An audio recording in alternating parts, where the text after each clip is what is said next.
오늘 이제 추수감사절로 저희가 한 해의 감사할 내용들을 이제 되짚어보는 시간인데요. 지나온 이제 시간들을 되돌아보는 거, 그래서 되새겨보는 거 매우 중요한 것 같습니다. 여러분 혹시 윤도현 밴드 아시나요? 윤도현 밴드? 이분들이 올해가 이제 30주년 데뷔가 되었더라고요. 30주년. 네, 아시죠? 이렇게 보면 이제 누군지 모르실 텐데, 이 윤도현 밴드가 30주년이 되었는데, 이게 올해 30주년 기념을 해서요. 기아대책본부 아시죠? 기아대책본부하고 해외 봉사활동을 갔더라고요. 그래서 여기가 어디냐면 이제 인도네시아 자카르타 이제 인도네시아의 탕예랑이라는 지역인데, 인도네시아의 이제 자카르타 하면 보통 한번 PPT 보시면 이런 수도를 이제 많이 생각을 하신단 말이에요. 뭐 예쁘고 멋있고 뭐 그런 자카르타로 뭐 이렇게 여행도 많이 가시기도 할 텐데, 이렇게 깨끗한 도시로만 이제 보여지는데 사실은 또 다른 이면이 있습니다. 다음 PPT 보시면 이게 자카르타의 또 다른 모습입니다. 자카르타에 큰 쓰레기산이 있대요. 그래갖고 지금 다 쓰레기입니다. 지금 요게 다 쓰레기인데, 인도네시아 정부에서 사람들이 여기다 이제 쓰레기를 버리고 전 세계 심지어는 쓰레기도 수입하는 거 알죠? 수출하고 수입하는 거. 저희는 뭐 아프리카로 제가 수출하는 걸로 알고 있는데, 그렇게 이렇게 쓰레기들이 많아지니까 점점점 이렇게 된 겁니다. 그런데 이제 사람들이 이게 지금 뭐 하는 거냐면 넉마주의 하는 겁니다. 쓰레기에서 재활용품들 구해서 그걸로 이제 바꿔서 생계를 하려고 이렇게 하는 것이죠. 그러니까 이 자카르타가 아까 보였던 그런 화려한 사진도 있는 반면에 이런 모습이 있는 거죠.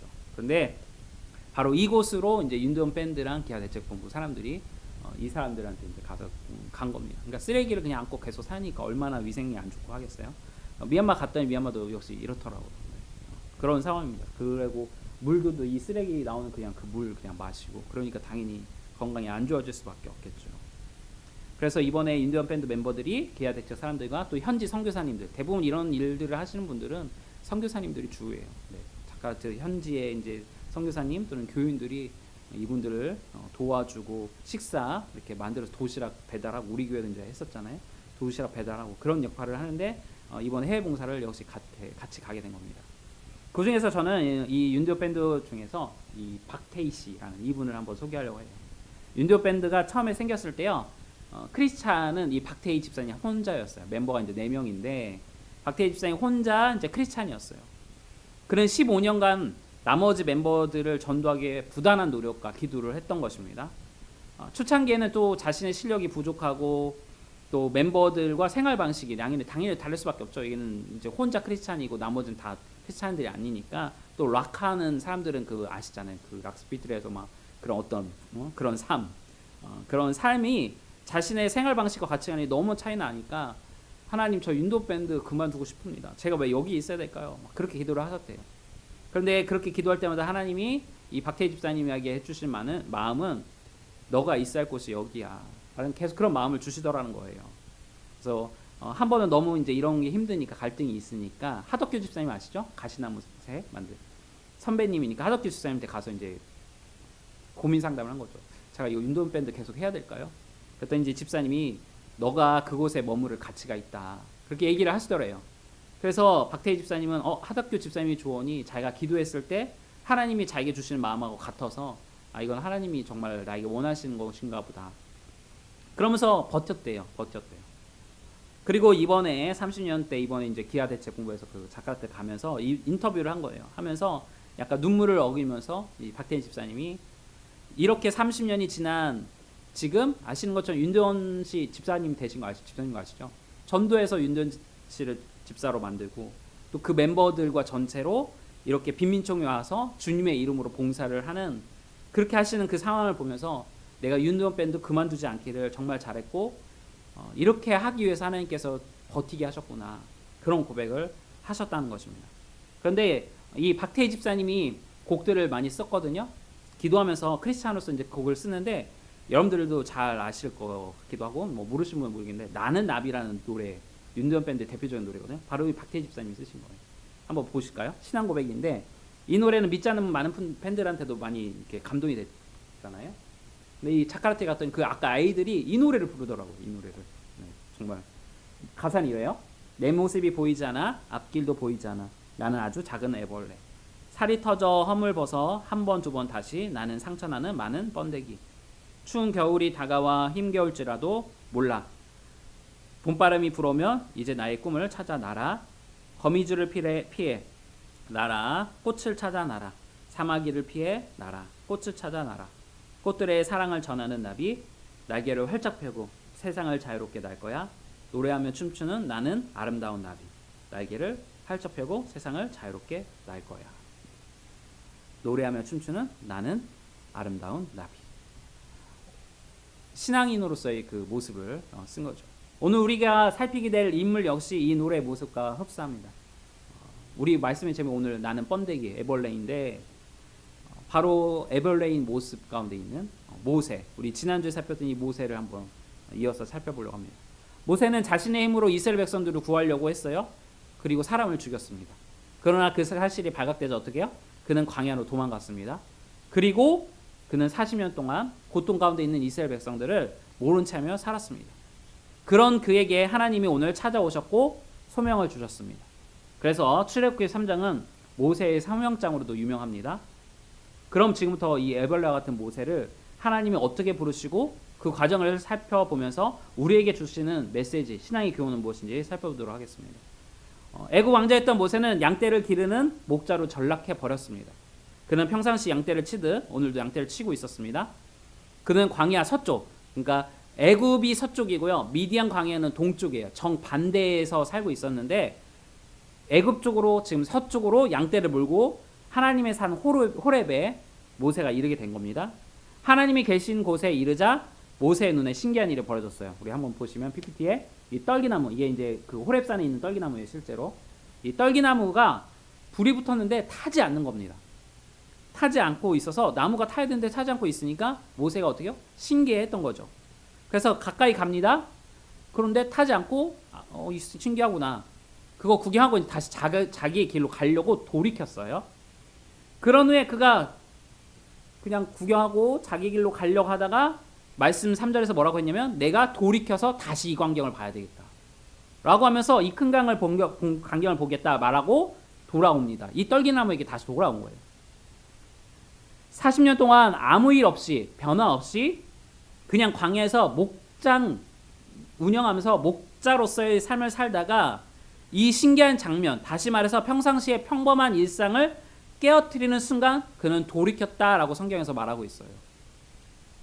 40년 전 그는 괴롭힘 당하던 이스라엘 백성을 받고 편안하게 그냥 모른 채하고 이스라엘 백성이 죽건 말던 모른 채하고 살면 왕자로서의 평안한 삶을 계속 살 수 있었을 텐데 괴롭히는 애굽 사람이 이스라엘 백성을 괴롭히는 그 장면을 보고 관여하고 관심을 기울임으로 왕자로서의 그 부귀한 삶이 깨졌고 또 오늘 다시 40년 동안 목자로서의 그냥 일상의 삶을 살고 있었다가 이 신기한 광경인 나무가 불에 타지 않는 이 광경을 다시 보겠다고 돌이키는 순간 또 다른 삶이 나타나게 된 것입니다. 우리 4절과 6절 말씀 볼까요? 4절에서 6절 읽겠습니다. 시작. 여호와께서 그가 보려고 돌이켜 오는 것을 보신지라 하나님이 떨기나무 가운데서 그를 불러 이르시되 모세야 모세야 하시매 내가 이르되 내가 여기 있나이다. 하나님이 이르시되 이리로 가까이 오지 말라. 내가 선 곳은 거룩한 땅이니 내 발에서 신을 벗으라. 또 이르시되 나는 내 조상의 하나님이니 아브라함의 하나님, 이삭의 하나님, 야곱의 하나님이냐. 모세가 하나님 배우기를 두려워하여 얼굴을 가리매. 그러니까 돌이켜서 오는 모세를 보고 처음에 떨기나무를 만났을 때는 하나님 음성으로 말씀하시지 않으셨어요. 그런데 모세가 지나갔다 다시 돌이켜 오자 그때서 하나님이 어떻게 모세를 모세야 모세야 하면서 두 번 부르신 겁니다. 그리고 하나님은 모세에게 어떻게 해요? 이곳은 거룩한 땅이다. 모세의 신을 벗게 하셨습니다. 보통 성경에서는요 이름을 두 번 부를 때 이런 의미가 있어요. 멈춤과 주의 환기 그리고 긴급할 때 사람의 이름을 보통 두 번을 부릅니다. 결정적인 순간에 부른다는 것이죠. 하나님은 지금 모세를 두 번 부르셨어요. 무슨 말이에요? 주의를 환기시키고 뭔가를 멈추게 하시고 뭔가를 결정하게 하기 위해서 모세를 두 번 부르셨다는 말이에요. 지금 이 시간이 매우 특별한 시간인 것을 주의 환기시키고 있다는 것입니다. 성경을 읽는 독자로 하여금 모세 일을 하나님이 두 번이나 불렀네? 뭔가를 하시려나 보다 라는 것을 암시한다는 것이죠. 그리고 나서 하나님께서 뭐예요? 내가 선 곳은 거룩한 땅이다 라고 말씀하셨어요. 성경, 한글 성경에는 이미 과거로부터 이곳이 거룩한 땅인 것처럼 여겨질 수 있는데요. 히브리어 원어로 보면 모세야 내가 선 곳은 내가 거룩하게 하는 땅이다. 그러니까 지금 진행되고 있다는 말이에요. 원어로의 의미를 보면 모세야 내가 선 곳은 내가 거룩하게 할 땅이다. 거룩하게 하는 땅이다. 그러니까 너도 신을 벗고 이 거룩하게 함에 참여하라. 그 과정에 동참하라 라는 것입니다. 하나님이 거룩하게 하시기 전에 이 땅은 모세가 어떻게 했던 땅이에요? 그냥 양떼들을 평상시에 40년 동안 와서 양떼들을 먹였던 그런 땅이었어요. 그런데 그 땅에 하나님이 일상의 평범한 땅에 오셔서 어떻게 해요? 그 평범한 땅을 거룩한 땅으로 바꾸겠다라고 지금 말씀하고 계시다는 거예요. 그 사역에 동참시키신 겁니다. 여러분들도 알다시피 고대에서 신을 신고 다니지 않던 사람도 있습니다. 누구죠? PPT 한번 보시면 노예들입니다. 노예들은 신을 신고 다니지 않습니다. 하나님은 지금 모세에게 신을 벗으라고 했어요. 그 말은 뭐예요? 노예의 신분으로 돌아가라는 거예요. 누구처럼? 지금 애굽에서 고통당하는 이스라엘 백성들죠. 그러자 모세의 반응이 무엇입니까? 하나님 뵙기를 두려워했다라고 했어요. 그리고 얼굴을 어떻게? 가렸다라고 말하고 있어요. 왜 모세는 하나님 뵙기를 두려워했을까요? 왜 얼굴을 가렸을까요? 고대 이집트에서는요, 노예나 또는 일반인들이 왕을 볼 때 어떻게 했냐? 얼굴을 맞대어 볼 수 없어요. 그래서 얼굴을 가리게 했습니다. 그러니까 낮은 신분인 사람이 바로의 왕을 보려면 얼굴을 완전히 가리고 히잡처럼 가리고서 그렇게 왕에게 가야 했습니다. 그러니까 지금 모세는 자기가 대화한 상대가 하나님이라는 사실을 깨닫고 그분의 위험 앞에 그냥 압도적으로 두려워하게 된 거예요. 그냥 본능적으로.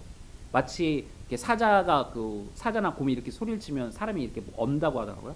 그것처럼 지금 하나님의 음성에 그냥 딱 멈추게 돼버린 겁니다. 본능적으로.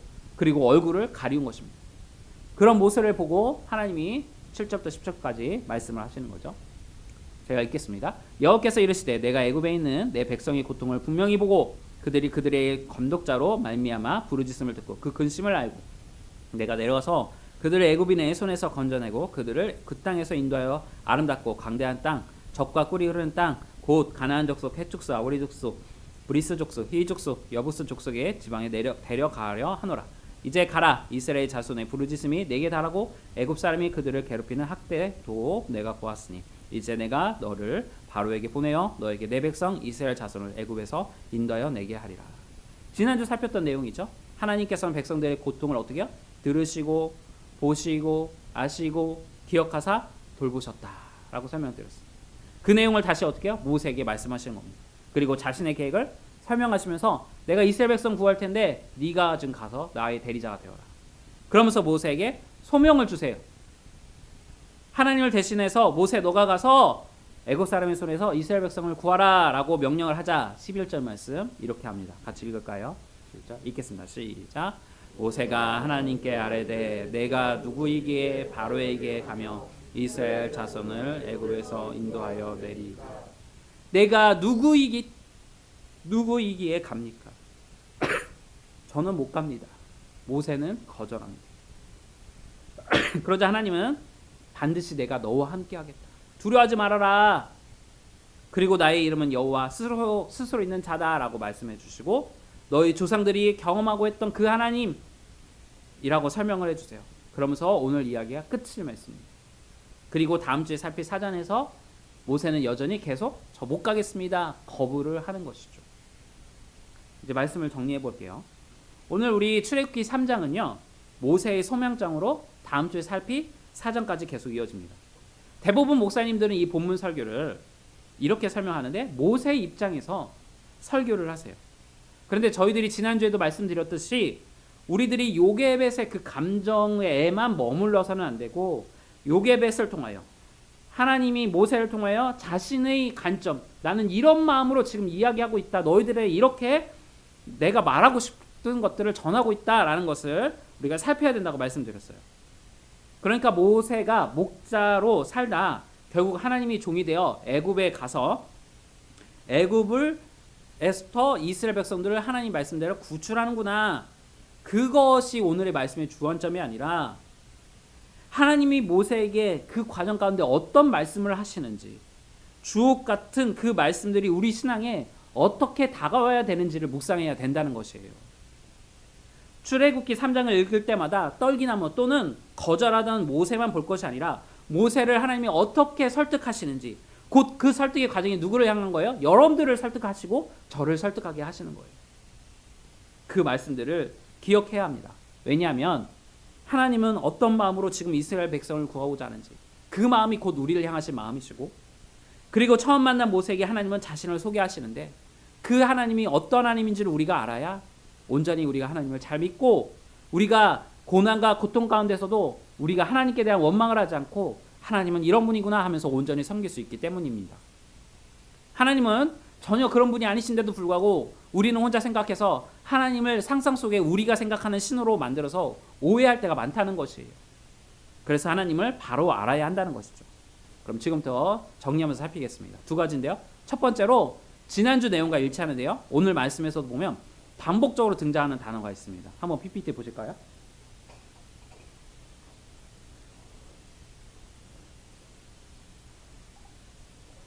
보시면 반복적으로 나오는 게 뭐예요? 보다라는 단어예요. 보다. 이렇게 많이 보다가 나와요. 보다. 사람들의 시선이 있고요. 누구의 시선이 있어요? 하나님의 시선이 있어요. 모세와 엄마와 누나와 이집트 공주의 시선이 있었어요. 엄마 요게벳과 누나와 이집트 공주는 모세를 살리기 위해서 그렇게 봤어요. 모세를 봤어요. 하지만 결국 모세는 살인자가 돼서 도망갔고요. 또 모세는 고통당하는 이스라엘 백성을 보고 그들을 구하려고 자신의 힘으로 노력했지만 결국은 도망갔습니다. 그리고 오늘 모세는 마지막으로 누구를 봐요? 하나님을 봤다라고 써 있어요. 보세요. 하나님을 봤어요. 하나님. 그러자 그는 하나님이 어떻게 해요? 두려웠다라고 얘기했어요. 두려웠다. 복론적으로 죽을 줄 알고 공포심에 얼굴을 가렸다라고 말하고 있어요. 마치 바로를 피해 도망했던 40년 전의 모세와 같이 지금 현재는 누구를 보고? 하나님을 보고 바로를 두려워하듯이 하나님을 두려워하면서 얼굴을 가렸습니다. 그런 모세를 누가 이제는 봤다는 거예요? 하나님이 모세를 보고 있다라고 표현하고 있어요. 떨기나무 가운데로 다시 돌아오는 모세를 보고, 하나님은 두려움에 사로잡혀 있던 모세를 보고 고통 가운데 울부짖던 그 이스라엘 백성들을 보고 자신의 말씀을 하셨다는 거예요. 모세는 부르짖는 이스라엘 백성이 보기 싫어 도망갔지만 하나님은 모세에게 보기 싫은 그 백성에게 어떻게 해요? 다시 가서 그들을 구원하라고 사명하시고 그 다음에 명령을 주셨습니다. 교회가 보기 싫어서 교회에서 쫓아낸 사람들을 향해서 하나님은 어떻게 해요? 그들을 다시 보라고 우리에게 말씀하시는 거예요. 교회가 봐야 하는 고통당하는 사람들을 보지 못하고 있으니까 어떻게 해요? 보라고 명령하시는 것입니다. 하나님이 그들을 보겠다고 말씀하셨기 때문에 우리들도 어떻게 해요? 순종함으로 봐야 되는 것이죠. 그런데 우리는 모세처럼 어떻게 해요? 거부하는 것이에요. 거부하는 것. 그러니까 세상으로부터 교회가 욕을 먹는 것입니다.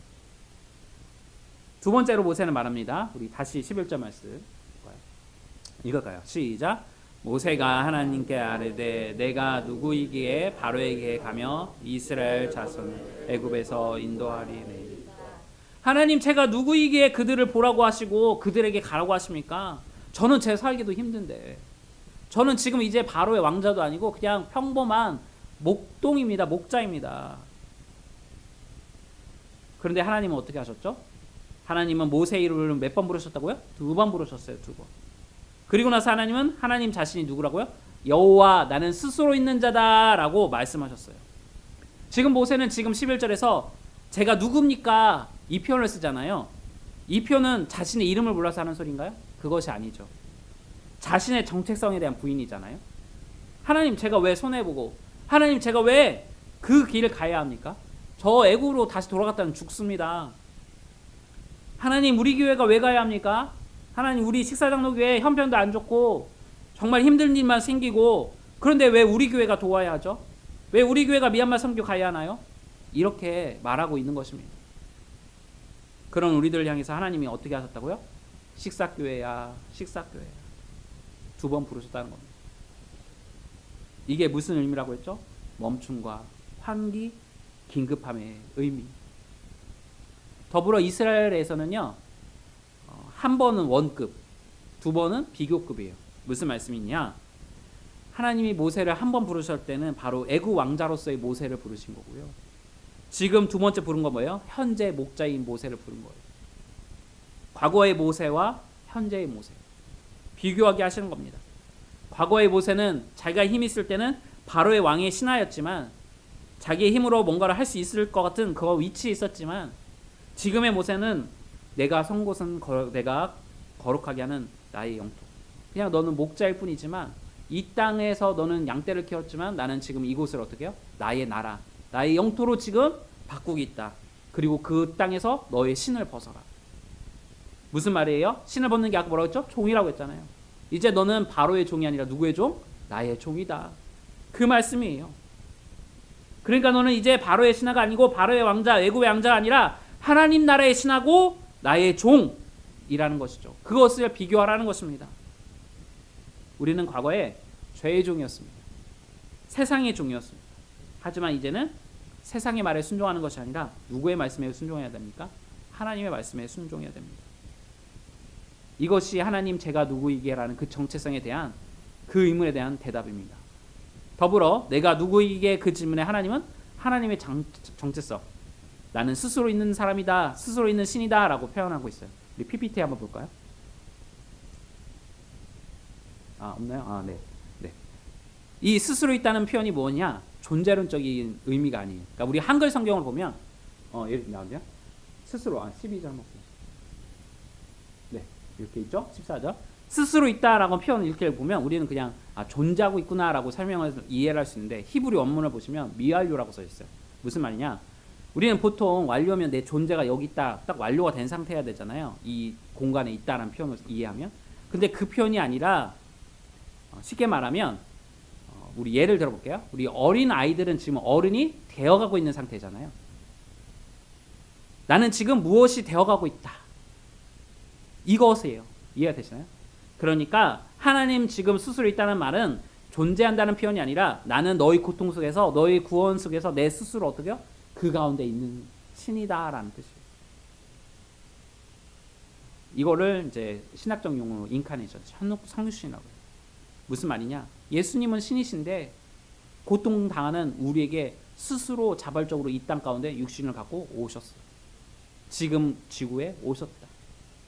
여호와 하나님은 고통 가운데 있는 이스라엘 백성들에게 나는 스스로 여기에 있다라는 표현이에요. 이해가 되시나요? 우리 11, 12절 말씀 한번 읽어볼까요? 11, 12절 읽겠습니다. 시작. 모세가 하나님께 아뢰되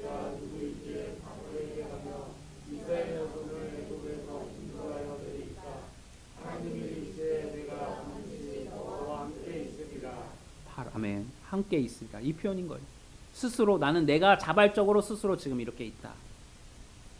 하나님은 어떤 분이신가요? 하나님은 우리의 모든 삶을 보시고 우리를 돌보시는 분이세요. 모세가 갓난 아기 때 나일강에서 죽을지도 모르는 그 순간에도 지켜보고 계셨고 사람을 죽이는 모세가 사람을 죽이는 그 순간에도 지켜보셨고 평범하게 양떼를 키우며 지내던 그 40년도 하나님은 한순간도 모세를 잊어버리지 않고 지켜보시고 그곳에 스스로 계셨어요.